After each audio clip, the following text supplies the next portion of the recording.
Okay, this is the lecture video for MAC1114 trigonometry. We're in section 6.5 where we're going to take a look at the other four trigonometric graphs: tangent, cotangent, secant, and cosecant.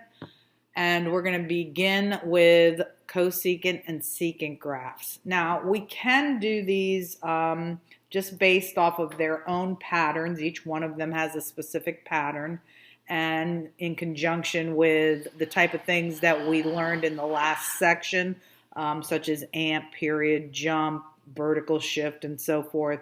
But just to make it easier, what we're going to do for these two particular graphs is we're going to springboard off of what we learned in the last section regarding sine and cosine graphs, because in that way we won't have to learn brand new patterns for these two graphs, yet we'll still be able to produce very nice graphs. So what I would like to show you here is the relationship between the two graphs that we just learned, sine and cosine, and cosecant and secant. Sine and cosecant are related because they are reciprocals of each other. So what the sine does with respect to the cosecant graph is it provides what we call an auxiliary graph. We graph the sine graph using all the rules that we went over in the last section, and at each x-intercept, at each place that the sine graph crosses the x-axis, so all these x-intercepts, that's where you're going to drop the asymptotes for the cosecant graph. These parabolic shapes that you see, they will open between the asymptotes. Whenever you see a maximum point on this auxiliary sine graph, you will open an upward parabolic curve. So all of your parabolic curves that open upward will open from these maximum points. Any of your downward parabolic curves will open from the minimum points. So by first starting by graphing a sine graph to hold up the key points of the cosecant graph, you can come out with a very nice graph without learning a brand new pattern. The same is true for the secant graph. Secant and cosine are reciprocally related, and so the cosine provides the auxiliary graph for the secant graph. And once again, where that cosine wave has its x-intercepts, that's where you're going to drop the asymptotes. Remember, asymptotes are x values at which the particular function that you're graphing, cosecant and secant, has undefined values. Okay, the secant graph is not defined at 1.5 pi, at 3/2 pi, nor is it defined at 1/2 pi, nor is it defined at -1/2 pi. So everywhere you see an asymptote is where this particular function is undefined. Yet the cosine graph gives us an easy way for knowing where those asymptotes belong. They just come straight down through each of the x-intercepts. Again, from your maximum points, you will open up your upward parabolic curves, and from your minimum points on that auxiliary graph, you'll open your downward parabolic curves, and they will be centered in between the two asymptotes. For instance, this vertex of this upward parabolic curve is at the midpoint, the midway between the two asymptotes, and so are each of these vertices. It's the midpoint between the two asymptotes. Okay, so let's get started with that. We're going to answer just some basic questions off of the discussion that we have just had here. They always like to start your homework questions with some basic graph theory type questions. So in example 1, it says the graph of the secant is symmetric with respect to what axis? The y-axis, the x-axis, or the origin? This is symmetric with respect to the y-axis. Notice how it wraps around the y-axis, and you have the same type of features on the right side of the y-axis as you do on the left side. So this is symmetric with respect to the y-axis. Okay, it has vertical asymptotes at what locations? They want you to notice that, where these asymptotes are falling for the secant graph. Okay, so now look at that. We have 1 at, this would be 1/2 pi. This one right here is at 1.5 pi, because this is 1 pi and this is 2 pi, so this is 1.5 pi, also known as 3/2. 1.5 is the same thing as 3/2. Notice that you have those same kind of asymptotes over here. -1 pi over 2, -3 pi over 2, and so forth. So notice that all of these are multiples of pi over 2, and they happen to be odd multiples because the numerators of each of these pi terms, the coefficients of each of the pi terms of the numerator, are odd numbers. So odd multiples of pi over 2 are where you're going to see the asymptotes drop for a secant parent graph. If it's shifted, then things will change, but for a parent graph, that's where the asymptotes drop. Example 2. It is easiest to graph the secant graph by first sketching its reciprocal. The reciprocal to secant is what acts as the auxiliary graph. And we know what the secant is because it's the same secant since section, the same reciprocal that we've been discussing since section 6.1. So all throughout this chapter, we keep talking about certain relationships between pairs of trig functions. And cosine and secant are reciprocally related, and that cosine function provides the auxiliary graph that we're gonna be graphing first as the easiest way to get the secant graph. Okay, example 3.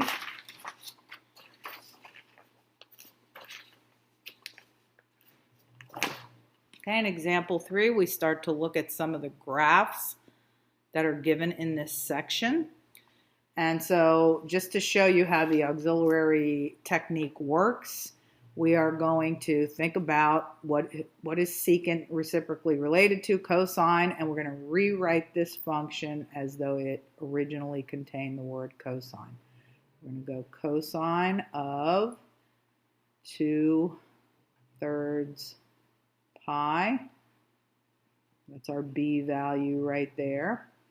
Our a value is just 1. And remember the a and the b value, they help with the amp and the period. And then we also have a -1, a vertical shift. Okay, so just a review basically of what we did in the last section, how we graphed sine and cosine. First we found, we talked about the amp, the spacing between the upper, middle, and lower shells. So the amp is 1 in this particular case. Then we did the period. In the period, there was a formula for the period of a cosine function, which is 2 pi divided by the b value. And I discussed with you what the b value is. I just pointed it out to you. It is that 2 pi over 3. And if you're going to simplify something like this, then you have to multiply by the reciprocal. So it's going to be, leave the numerator alone as 2 pi, and then take this, float it up alongside of the 2 pi, but as the reciprocal. So that period turns out to be, the 2 pi's cancel, turns out to be 3. Amp is 1. The jump, which is how often we're going to plot a point. It's the horizontal distance we're going to slide over each time we plot a point. That is the period, just reviewing what we did in the previous section, divided up into 4 parts. So our period turned out to be 3. We're dividing that up into 4 parts. So every 3/4, so 3/4, 6/4, 9/4, we're going to count in 3s on the top. The denominator will just stay the same each time.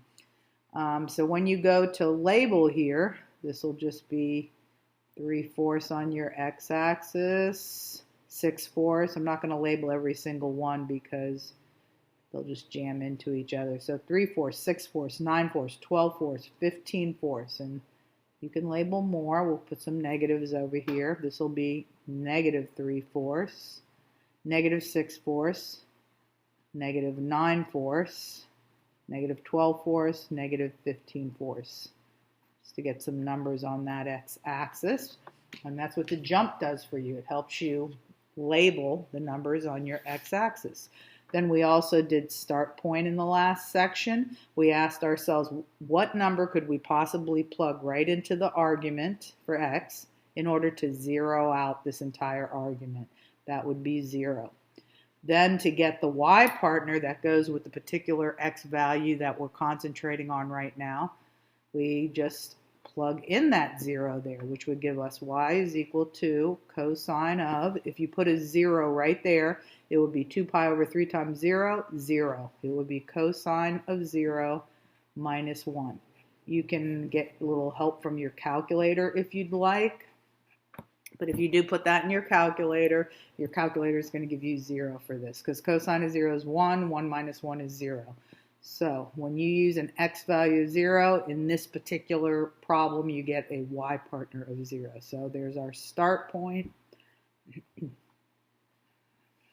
And then we also looked at the pattern. We used the pattern in conjunction with the start point, because when you go to plot the start point, it's going to be at a certain level, and that's indicated by the pattern. The pattern for cosine, when it doesn't have any kind of a reflection, is up, middle, down, middle.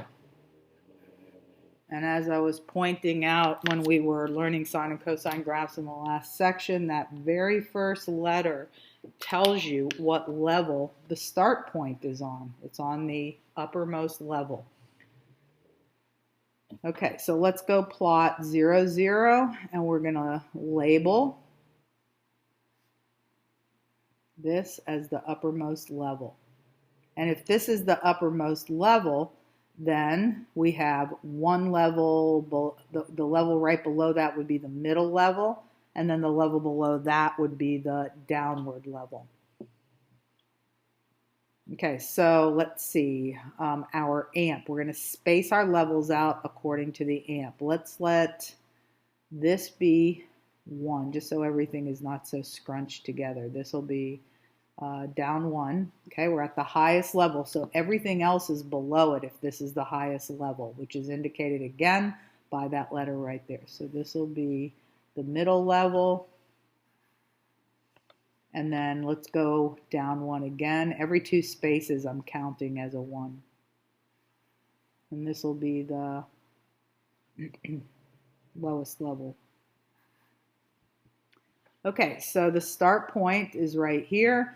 And then we go ahead and we get the rest of the points on the cosine auxiliary graph, which is all this is providing us with. It's the auxiliary graph that's going to hold up the secant graph. Okay, so we have this first point, 0, 0, at the uppermost level here. And then we are going to slide over 3/4, drop to the middle level, plot another point. Okay, and then we're going to slide over 3/4, drop all the way to the downward level according to this pattern. Then we're going to slide over 3/4 again, go back up to the middle level, slide over 3/4 all the way to the top, slide over 3/4 back down to the middle, and you're just going up and down, always hitting the middle as you pass between the upper and lowest shelves. So if you went down like this, you'd be coming back down to the middle. So it was up, middle, down, middle, and then I just continued the pattern. And you could even keep going. You don't, I mean, once you start numbering these first few grid marks, I can tell what your numbering system is, so you don't have to go crazy. You can just understand that every time you slide, you're sliding over 3/4, and you're either hitting the upward, middle, or downward shelves. If you were at the upper shelf and you're at the middle now, when you slide over 3/4, you're going all the way to the bottom. If you slide over 3/4, you're on your way back up. But you have to stop at the middle shelf as you travel back up to the top. Slide over 3/4 all the way to the top. So it would be like this, this, this. And you could go as far as you want. Slide over 3/4 and start heading back down. Slide over 3/4, come all the way down. Okay, and if you want to get some of the wave that's over here on the negative side, slide over 3/4. You're at the tip top right now, so you slide over 3/4, start coming back down, hitting the middle level first, slide over 3/4, then you can go all the way down. Slide over 3/4, start climbing back up, hitting the middle first. Slide over 3/4, then you can go all the way up. Slide over 3/4, come back down.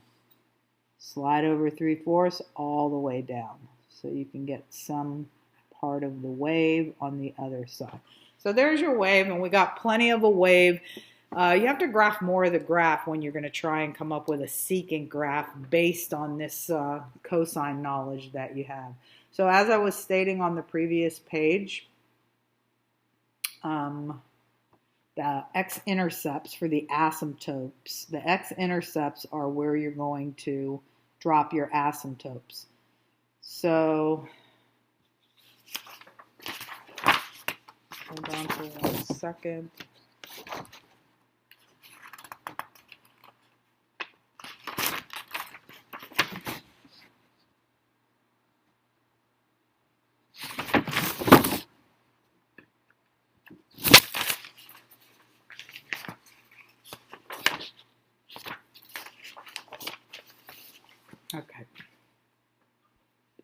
Okay, so the X-intercepts. Now, typically the middle level would be right up here at the X-axis, but this has been yanked down 1 unit.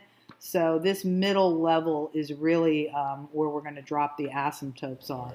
This middle level is typically up here, so we call them the X-intercepts. So on that middle level, right where this wave hits the middle level, those will act as the points that the asymptotes go through. So you're going to have an asymptote right there. You're going to have an asymptote right here. You're going to have an asymptote here.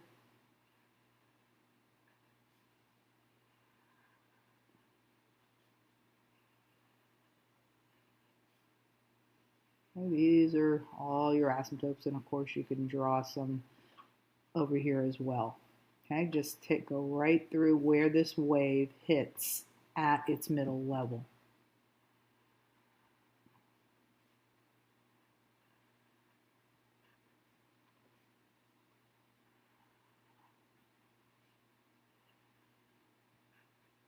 Okay, and so forth. Okay, then once you have those asymptotes in place, those actually are the values at which this is undefined. So now you can open your upward parabolic curves and your downward parabolic curves. Okay, whenever you have a maximum point, and I think I'm going to draw one more asymptote just because there's a point there that makes it available. So I have right here, this is the midpoint between these two asymptotes, and that's where you're going to open up parabolic curve there. We'll open up one here. Only at your maximum points will you open up these upward parabolic curves. One from right here, and one from right here. And you can see what the pattern is here, that you have opening upward every other one because the downward ones, these alternate. It's going to go up, down with the parabolic curves, because in this area, this very next area, you have a downward parabolic curve. Right in here you have a downward parabolic curve, and from every minimum on that auxiliary graph, you're going to have a downward parabolic curve. Okay, so there are your shapes. And when you're asked to find the domain and the range, you want to make sure that you understand that the only thing that you are to answer domain and range from is based on these parabolic curves. Okay, that's the actual graph. So you have those, and you have those, which are really going to help you name the range. Okay, so right here at the x-axis. So you can say that your parabolic curves are from 0 and greater. And then you have these parabolic curves that are, let's see, this was -1, this is -2. And then you have these parabolic curves that are -2 and less. Okay, so let's state those. And I believe I provided on the next page multiple choices that you can look at and compare the graph that you've created by hand to what they're offering in the software that you're going to be using to do your homework. Okay, so let's notice some things right here. This was the y-axis. This is our x-axis right here. And you have these parabolic curves opening right on the x-axis, which was the uppermost level. And specifically, you have one opening right across the y-axis, so you can compare it to the graphs that are being given here. Okay, so let's look at these choices right here. And okay, so notice that this is a graph that opens right at 0, 0, whereas this one does not. These can't be right because you need to have a graph that opens right across the y-axis, which is what we got. The only thing is we did not get a vertex opening up at whatever this number is, 1 up in the air. It opened right at 0, 0. So this is the answer for this one. It can't be this, it can't be this, and it can't be this because this opens too high. Okay, then use the graph to determine the domain. The domain is all real numbers except where the asymptotes are. So let's see where those asymptotes are. Okay, so if you're looking at these asymptotes, notice that there's an asymptote at 3/4. There's also one at 9/4. There's also one at 15/4. So let's see what kind of answers we have there.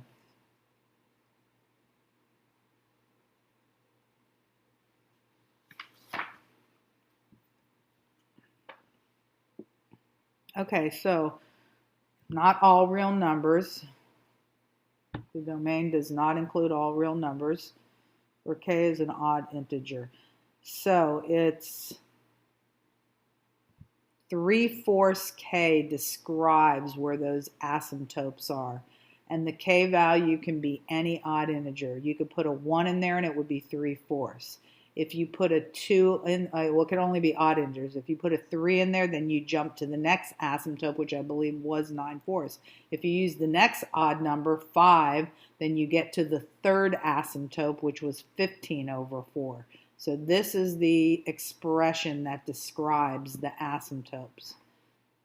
Okay, so you're describing the domain. It can be anything. X can be anything, except it cannot be values that lie where those asymptotes are. And that's what this is describing. That these are the numbers that you need to, the X values that you need to stay away from. Okay, use the graph to determine the range. Well, look at how these parabolas open. They open 0 and above. So the y values are anything greater than or equal to 0.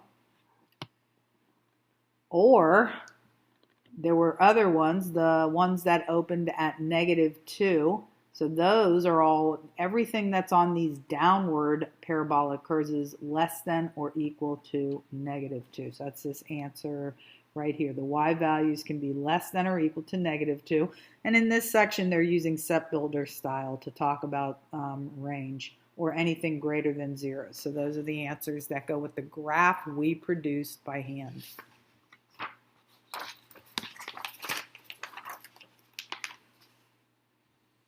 Now you can also put these in your calculator and use like a trig window. We'll check some of these out and see what they look like on the calculator, but I do want you to be able to do them by hand.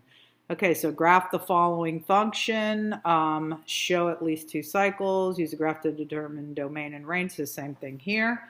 We're in this secant graph, so really what we're going to do first is we're going to rewrite it first thing we're going to do is rewrite it so that we can obtain the auxiliary graph.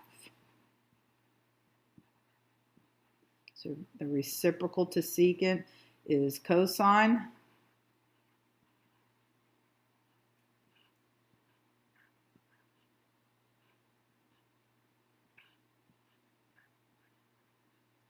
Okay, then we start thinking about all the things associated with this graph and forget about this right now. So it's just amp. The amp is going to be absolute value of that A value, which is -2, so amp is 2. Then we're going to talk about the period, and the period is 2 pi divided by the B value, which is 1/7.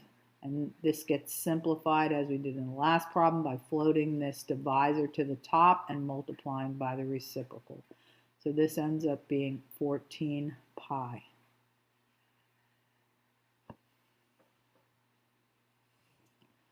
Okay, then to do the jump is going to be the period divided by 4.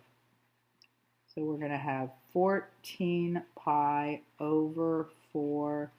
That reduces to 7 halves. 2 goes in there 7 times, 2 goes in there twice, so our jump is going to be 7 halves. So when we count this out on the x-axis, we'll go 7 halves, 14 halves, 16 halves. Whoops, I'm doing it wrong. You're going to jump in 7. So 7 and 7 is 14. 7 more would be 21.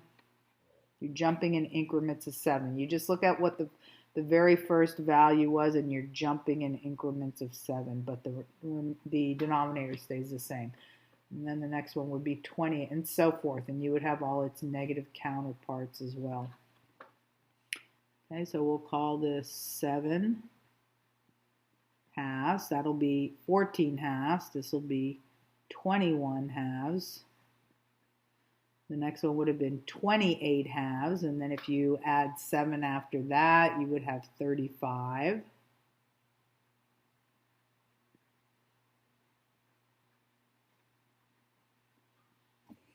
And if you add 7 more after that, you would have 42. And likewise over here. 7 halves, 14 halves, 21 halves, 7 times 28, 7 times 5, 35. These are all negatives. 35 halves. And then, let's see, let's fix this.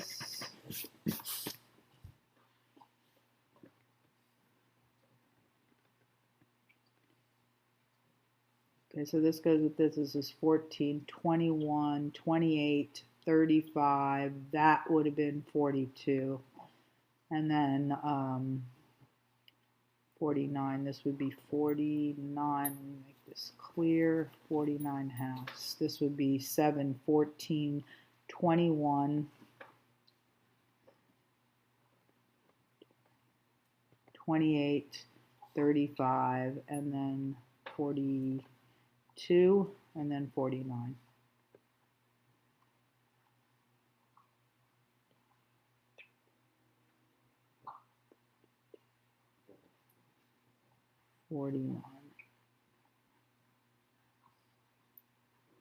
Okay. All right, then when we go to put these other things on the graph, we need our start point. And our start point here would be, what zeroes this out? 0. What is the y partner once you do plug a 0 in there? Well, it will be -2 cosine of 0, because if you're putting a 0 in there, it's going to create a 0, but you're purposely trying to do that, so it's easier to put in the calculator. +3. Okay, you're going to put all that into the calculator. If you can do that in your head, do it. Cosine of 0 is 1. 1 times -2 is -2. -2 plus 3, 1. But yes, you can put that in your calculator if you'd like.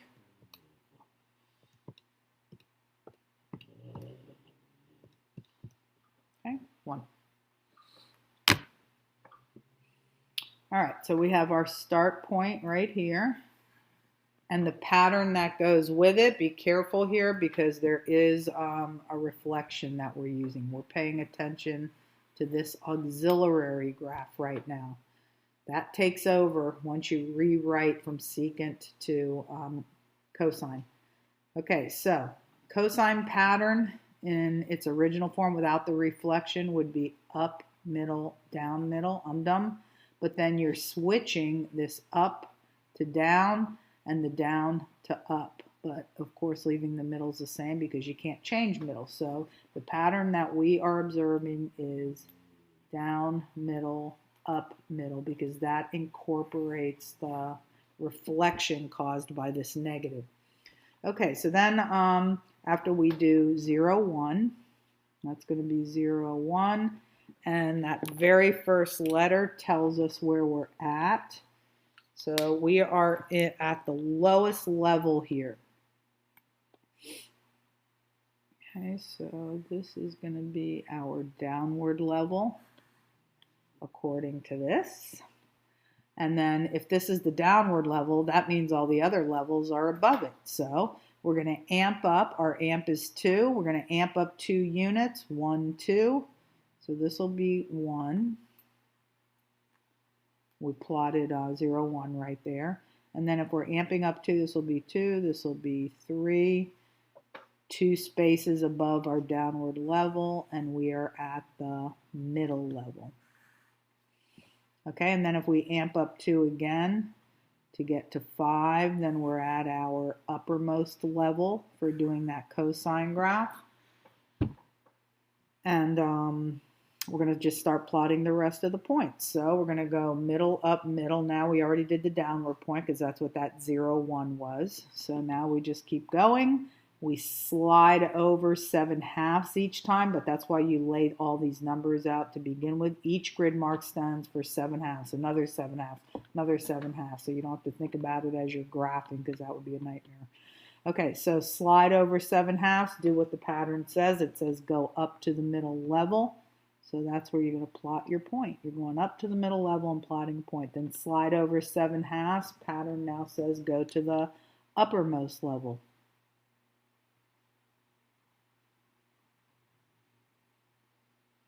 Then when you run out of points like that, you can just turn around and reuse this if you want, or you don't even have to look at this again.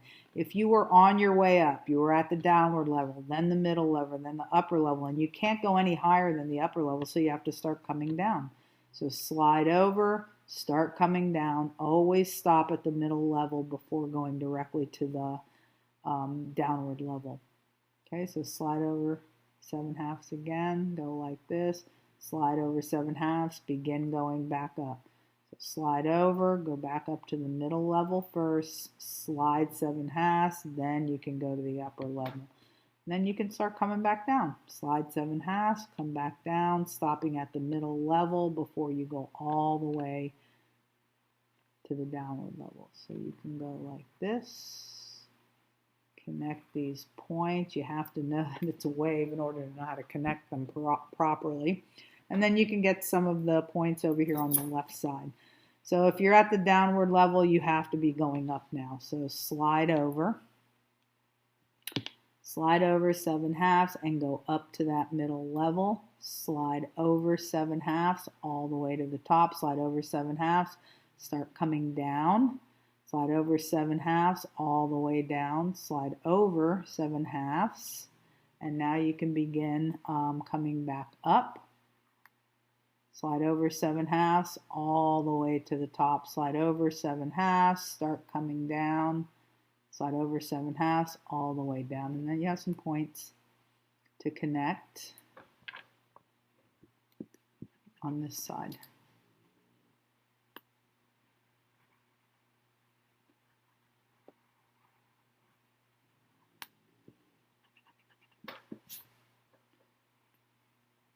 Okay. And again, the middle level, whatever the middle level is, because it's going to shift. That middle level was typically at the x-axis, but it has shifted because of this vertical shifting number right here. So just look for wherever the middle level is and drop your asymptotes on the intercepts of that middle level. See, this curve that I just did has an intercept right here at the middle level, and so that's one of your asymptotes. And then here's another intercept on the middle level, as though it were the x-axis. Here's another intercept at the middle level.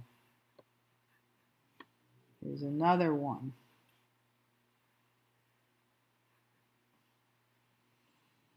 Okay, then if we look over here, we have an intercept at the middle level here, an intercept at the middle level here, intercept right here,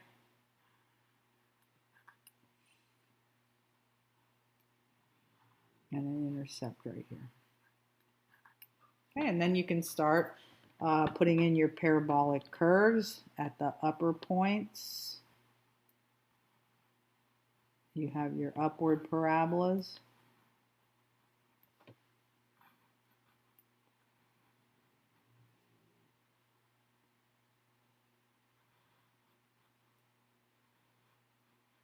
And at the downward points, or the minimum points, you have your downward parabolic curves.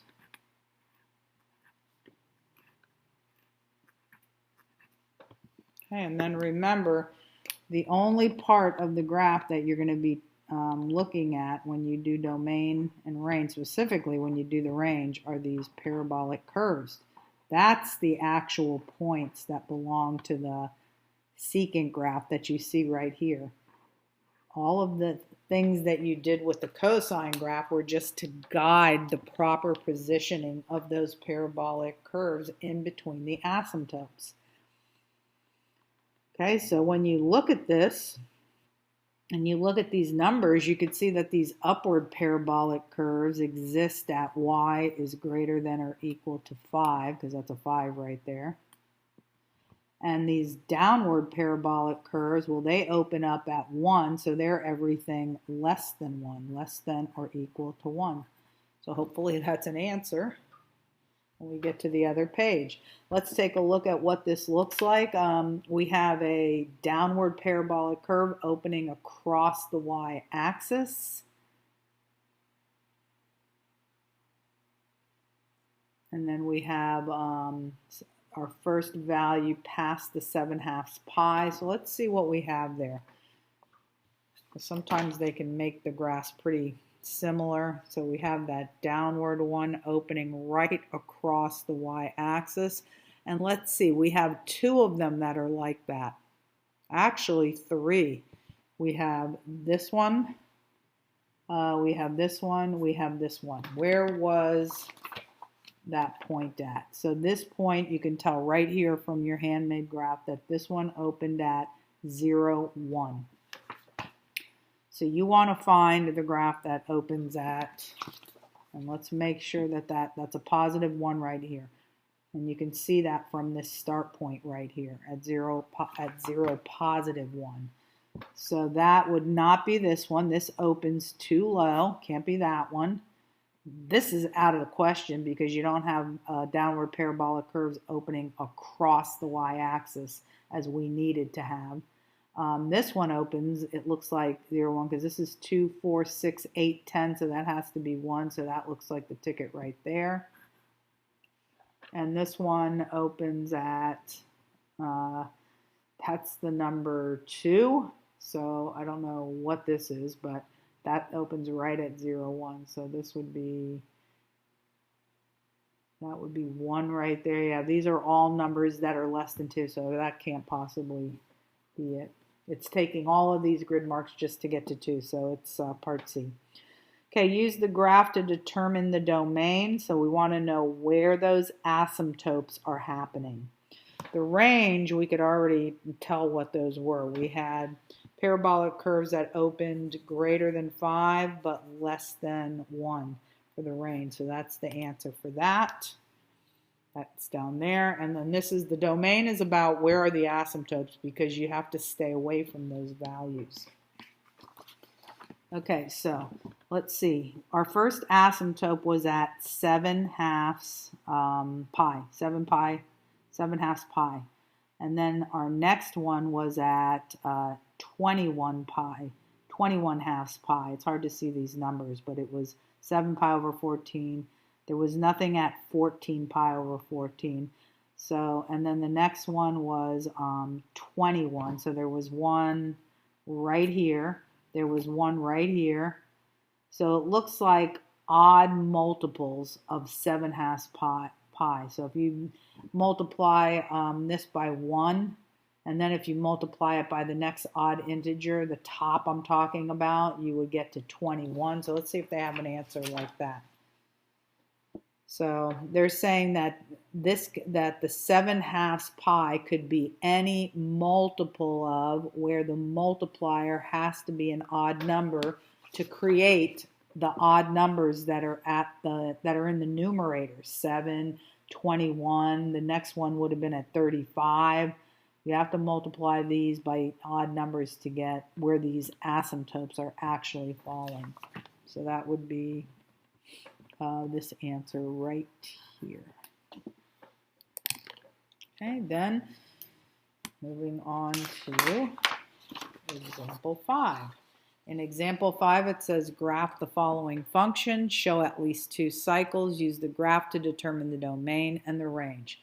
So now we're into a cosecant graph. So this time our auxiliary graph will be sine, because you always want to create your auxiliary graph out of the reciprocal graph. So this is going to be y is equal to the sine of 2 pi over 3 times x plus 2, and you're going to let that control the whole rest of the problem.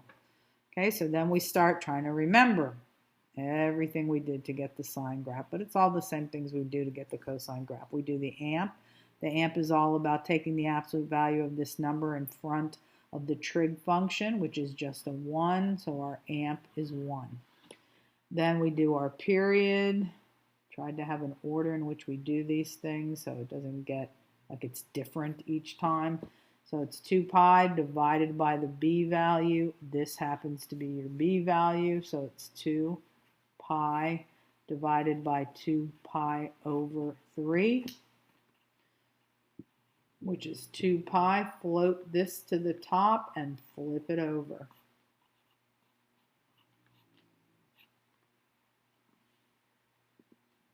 Okay, so we end up with just 3. So our period, let me write it a little bit so we can see it a little bit better here, is 3. And then our jump comes from the period. It is the period always, this is the formula for it, divided into 4 parts so we can use it for a four-part graphing pattern. So it's 3 divided by 4. Those are going to be our jumps.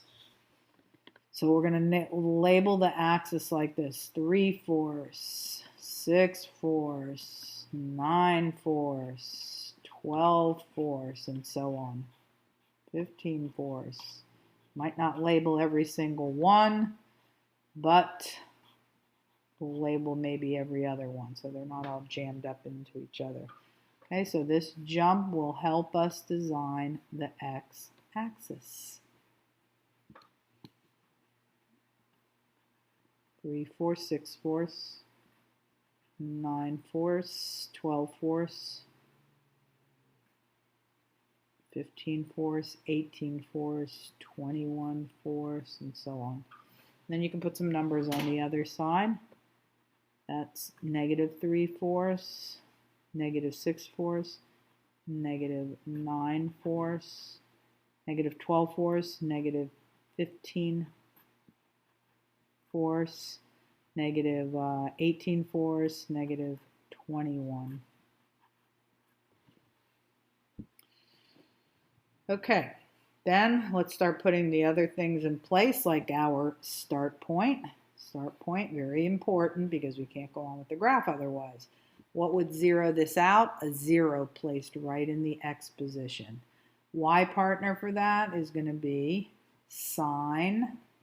Once you put the 0 right in there, you'll have a 0 in here, so sine of 0 plus 2. If you feed all of this into your calculator, sine of 0 is 0, 0 plus 2 is 2. So that would be the y partner. And this start point is at a certain level that is suggested by the pattern that we are applying right now. We are graphing sine because that takes over once you rewrite the reciprocal that goes with this main function.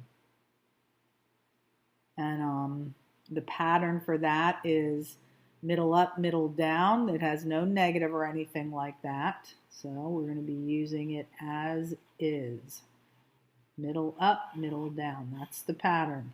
Well, since the first letter of this is M, that means that the 0, 2 is in the middle position. Okay, so 0, 2 is right there. And let's go ahead and label that the middle position. Remember, it's all about where this wave that we're going to graph for sine hits that middle level, because those act as what would have been called the X-Intercepts, because usually this is down at the X-axis level. But it's up 2 units because of that vertical shift. Okay, so now if this is the middle level, then just knowing what one level is allows us to establish the other 2 levels. There is one above it, there's one below it. So these are all spaced out in accordance with the amp, and the amp happens to be 1. So we're going to go up 1 unit, and this will be the upper level. And then we're going to go down 1 unit, and this will be the lowest level that we can travel to as we plot our points. Okay, as we go to plot these points, we've already plotted this first point in the middle position. Now we're going to do upper, middle, down. And by then we'll already see the pattern emerging, and we really don't even have to look at this anymore. Okay, so go over 3/4, we're going to the upper level. Then go over 3/4, going back down to the middle level because you can't go any higher than that.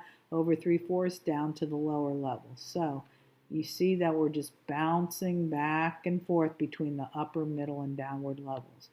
Always spacing out 3/4.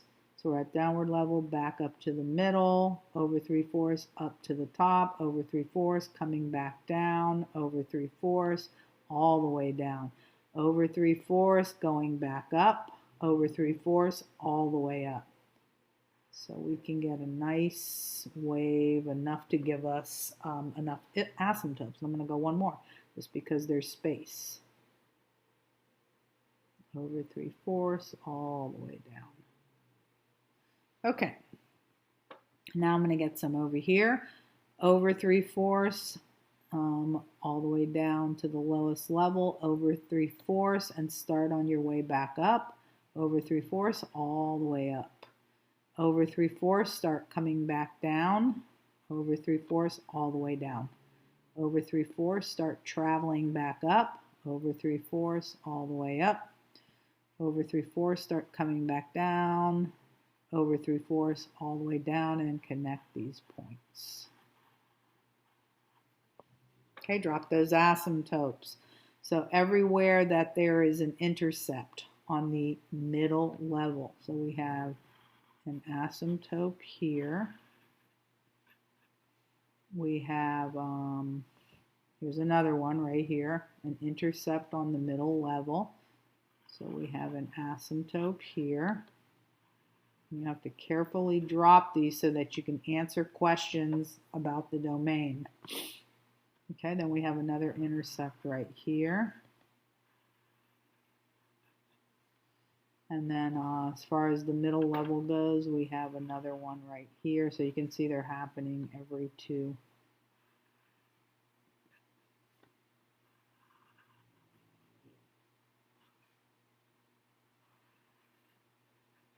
We can drop some over here.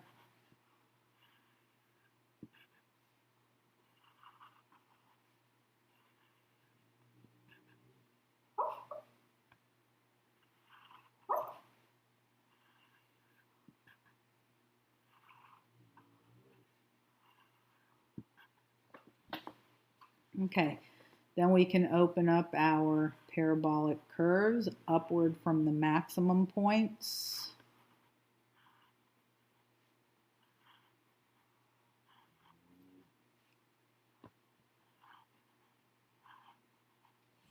And then downward from the minimum points.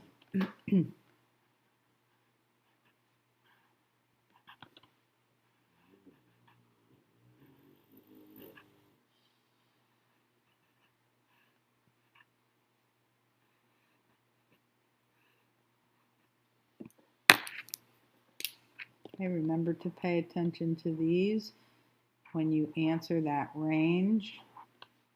You just have to notice what is the height at which these are opening up. So this was where the x-axis was, right here. This point right here was at, let's see, very first point that we plotted, this being the y-axis, was at 0, 2. And so if you go up one more level, you see that these parabolic curves are all opening up at 3. So all the points on these parabolic points are y values that are 3 or greater. All the y values on these upside down parabolic curves, well, again, look and see where the vertex opens. Each of these vertices, if, let's see, if this was 0, 2, then right here you can see that right where this point was, because there's a lot going on here already. This was at 0, 2, that's at a height of 2, this is 1 down, so that's at 1. So all the points on these upside down ones, they start at 1, that's one of the points on these downward parabolic curves, and then it's everything less than that. Okay, as far as where the asymptotes are dropping, those asymptotes are dropping at 6/4. There were no pi's in these answers because when we divided by 2 pi over 3, it knocked out the pi. So at 6/4 there's an asymptote, then at 12/4 there's an asymptote. They're dropping on those numbers, the ones that we didn't number, but it's implied. So then there's also one at 18/4. Okay, I think we could get the idea from there. And then we can choose the kind of answers that they're trying to get out of us. So we can pick the graph that matches ours. Let's see what we can look at for key features here.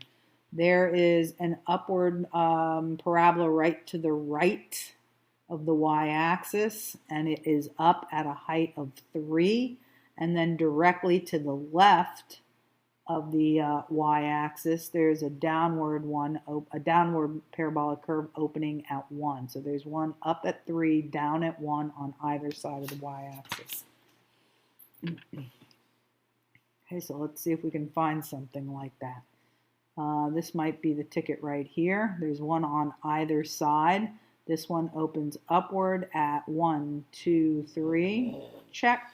This one opens downward at 1, check, and they're on either side.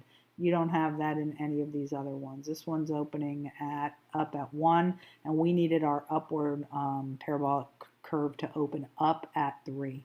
So this would be choice A. This doesn't work. We did not have a parabolic curve opening across the y-axis. This opens too low, and this is completely wrong. The upward one was on the right side of the y-axis. So all you're doing is looking at the graph you've created and matching it up to the key features of this multiple choice, which is what you'd have to do if you took a test and I offered you something multiple choice. All right, use the graph to determine the domain. Well, we looked at that. We started looking at where do the asymptotes drop, because that's all about how you give your answer for the domain. So the domain here, we said that these asymptotes are dropping at 6/4, 12/4, 18/4, and if that's the case, that the asymptotes were dropping at numbers like this. Let's see if we can pick the answer. Okay, so they're saying multiples of 1/4 where k is an odd integer. That's not true. They're saying 3/2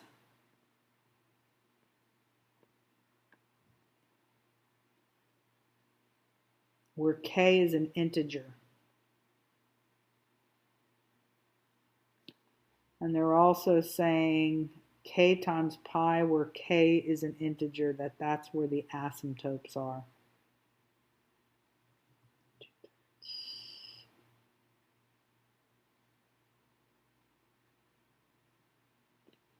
Okay, so it definitely, they're not multiples of pi. There's no pi in them. They are, it can't be all real numbers. It can't be that one. And these are not just all multiples of 1/4 because these are even. So it can't be this one. It has to be this one.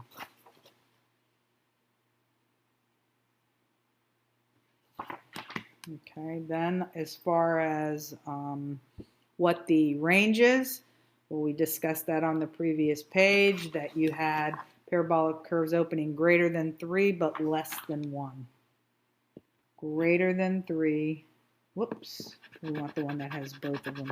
So greater than 3 or less than 1, that would be this one right here.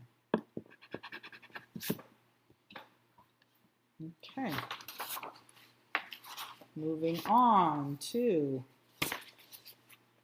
example number 6. In example number 6, they want you to graph another cosecant. This time we're going to have a reflection on that pattern. So let's first start off by rewriting the problem so that we're using the reciprocal function to cosecant, which is sine. So we're going to rewrite this using sine with all the numbers the way they are, but just inserting sine for cosecant.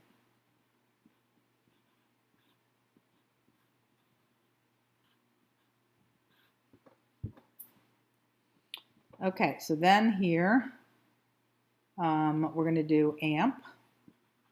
Amp is just absolute value of that a value that's right there. Turns out to be 5. Period is 2 pi divided by the b value. This is your b value. So this is 2 pi divided by 1/6. I'm going to float this to the top, flip it over, and that becomes 12 pi. Okay, so 2 pi divided by 1/6, this floats to the top, becomes 6/1 instead of 1/6. That gives us a period of 12 pi. Then when we go to do the jump is the period divided into 4 parts, which is 12 pi divided by 4, which is 3 pi. Okay, then we're going to do our start point. Our start point is whatever value zeroes this out, which once again would be 0. And then our y partner is what is the value that results after you consider plugging that in right there. It would then read y is equal to -5 sine of 0, because you'd be plugging this in right here, which would create a 0 in the argument. So sine of 0 is 0. 0 times -5 is 0. So you're going to start at 0, 0, and you're going to use a specific pattern with the 0, 0.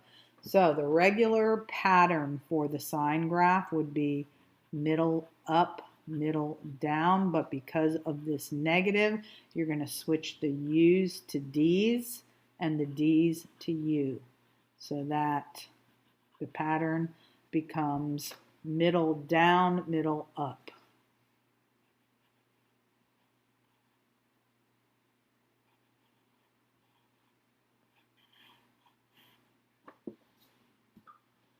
Okay, So we plot this, need to get some note, just recognize that that is at the middle level.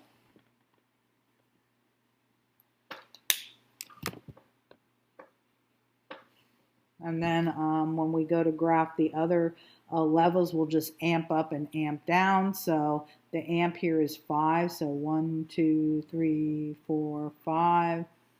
And that's going to be the upper level. The 0, 0 is at the middle level. This will be right here. And then if we go 5 down, 1, 2, 3, 4, 5, then we're at the lowest level.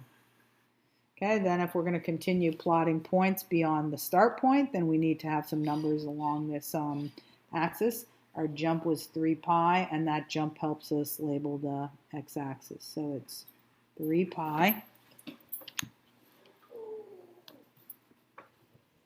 then 6 pi, then 9 pi, then 12 pi, then 15 pi, then try to do this a little neater. It's hard because they need to be small. 15 pi, 18 pi, 21 pi. We're just counting in threes here, but not labeling every single one of them. Okay, so 3 pi, 6 pi, 9 pi, 12 pi would have been that next number.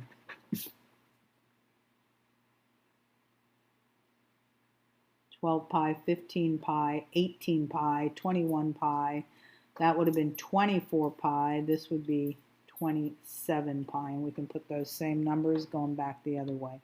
We can go -3 pi, -6, -9 pi, -12 pi, -15 pi, -18 pi, -21 pi, -24, and -27. Okay, then we can continue plotting points. From the 0, 0, we're going to move over 3 pi and go to the downward level. Then we can move over 3 pi again, back up to the middle level. Then we can go over 3 pi again. Let's make sure that I did this right. I was at 0, 0, went over 3 pi down to the downward level. Then I went over 3 pi. I think I put this over too far. Supposed to slide over 3 pi and go to the middle level. So that should have been right there. Then slide over 3 pi again, but this time go up to the upward level.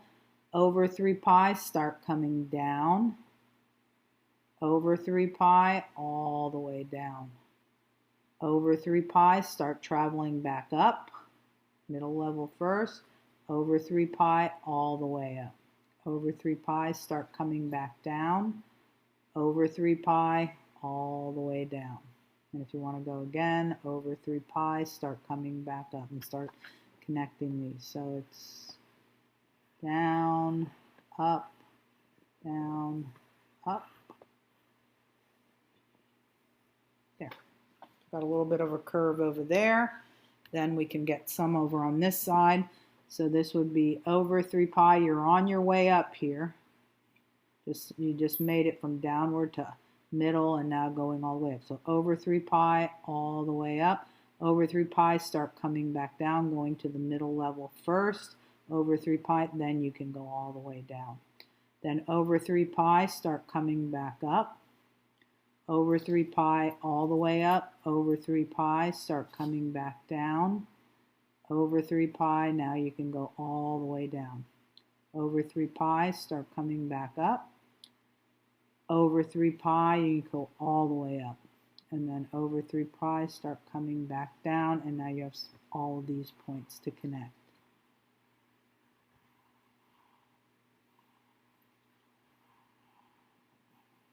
Okay. All right, then at your middle level, whatever the intercepts are there, that's where the asymptotes are. So we have an asymptote right here.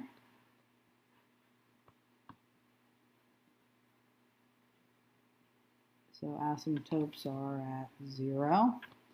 Then we also have an asymptote at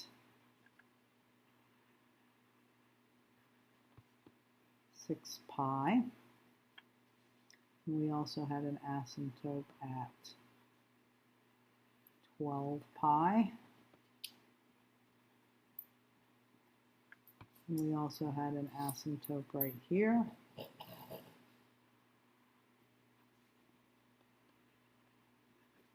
at 18 pi and so forth.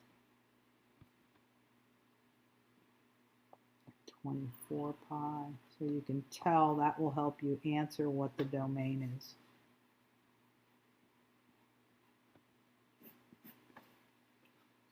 Okay, as far as where these parabolic shapes are going to open up, we're going to open them up from the maximum points and the minimum points.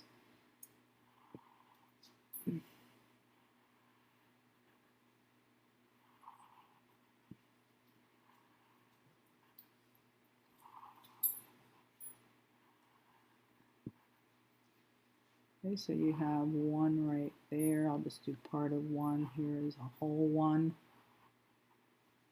This is a whole 1. This is a whole 1.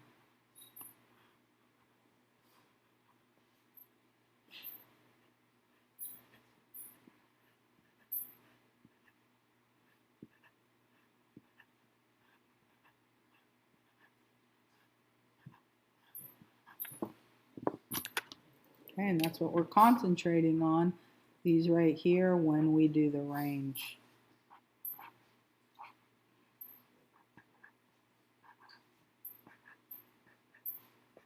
Okay, so as far as the range goes, we have these upward parabolas opening at 1, 2, 3, 4, 5, 5 or greater.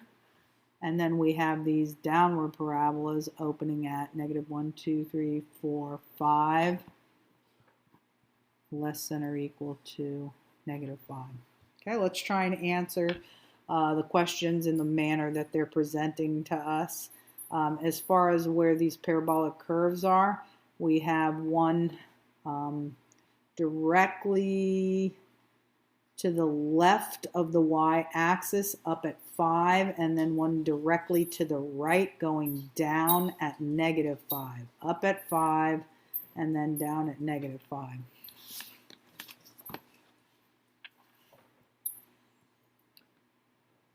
Okay, so let's see. This looks like up at 5, down at -5, because if that's 10, this has to be 5. So up at 5 and then down at -5, that would make that the graph. As far as the range goes, the range was everything less than -5 or greater than 5. That's where the parabolic curves were. These were the upward ones. These were the downward ones. As far as the domains go, our asymptotes were at 0, 6 pi, 12 pi, 0, 6 pi, 12 pi, etc. Just multiples of 6. Okay, so multiples of 6 pi right here. And the multiple, you could go 6 times 1 and get 6, 6 times 2 and get 12, 6 times 3, so k could be any integer, and that would be that one right there. Okay, so your domain can be anything except where these asymptotes are.